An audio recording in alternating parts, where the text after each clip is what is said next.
মাটি থেকে প্রায় ১০০ ফুট উপরে একটি পুরনো বিশাল গাছের মগডালে বসে আছে একজন ব্যক্তি।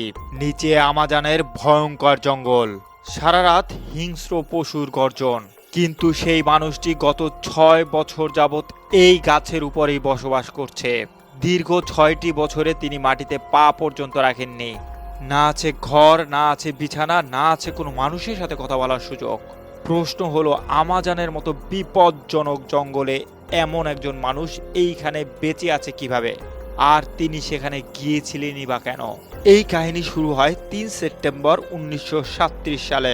ইংল্যান্ডের বাসিন্দা ভ্যানিয়াল ফস্টার নামের একজন যুবক সবেমাত্র তার পড়াশোনা শেষ করেছিলেন। তার দীর্ঘদিনের স্বপ্ন ছিল আমাজন জঙ্গল দেখা।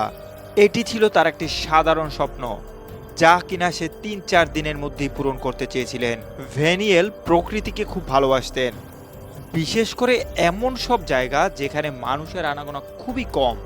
গ্রাজুয়েশন কমপ্লিট করার পর তার হাতে যথেষ্ট সময় ছিল এবং তিনি তার দুই বন্ধু মার্ক এবং ইথানকে রাজি করালেন।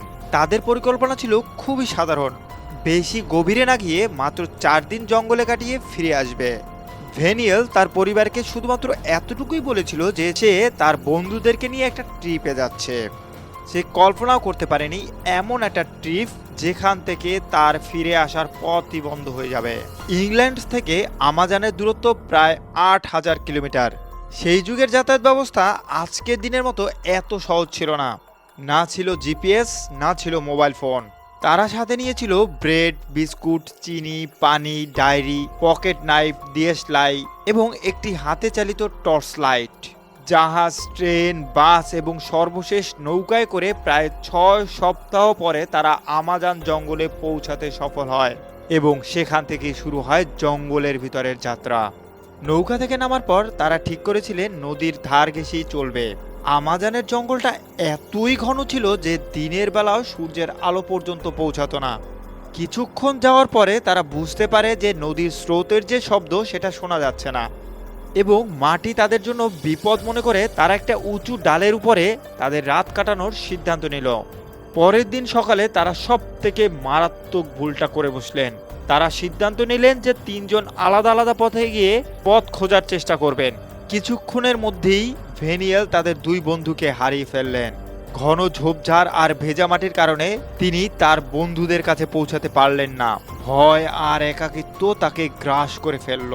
তিনি আবারও সেই পুরনো গাছটির কাছে ফিরে আসলেন এবং সারা রাত সেই গাছের উপরেই কাটালেন। প্রথম কয়েক সপ্তাহ ভ্যানিয়েল শুধু অপেক্ষা করছিলেন যে মার্ক এবং ইথান তাকে খুঁজতে আসবে, কিন্তু কেউই এলো না।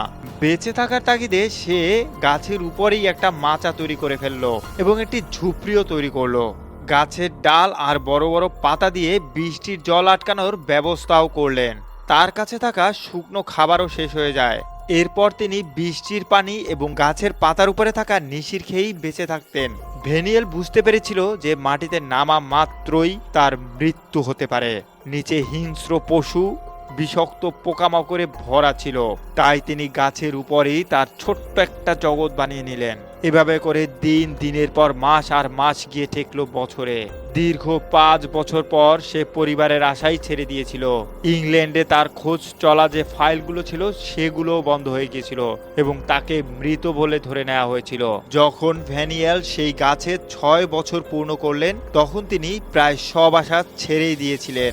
তার শরীরটি শুকিয়ে কঙ্কালের মতো হয়ে গিয়েছিল, চুল দাড়ি বেড়ে একদম মুখ ঢেকে গিয়েছিল।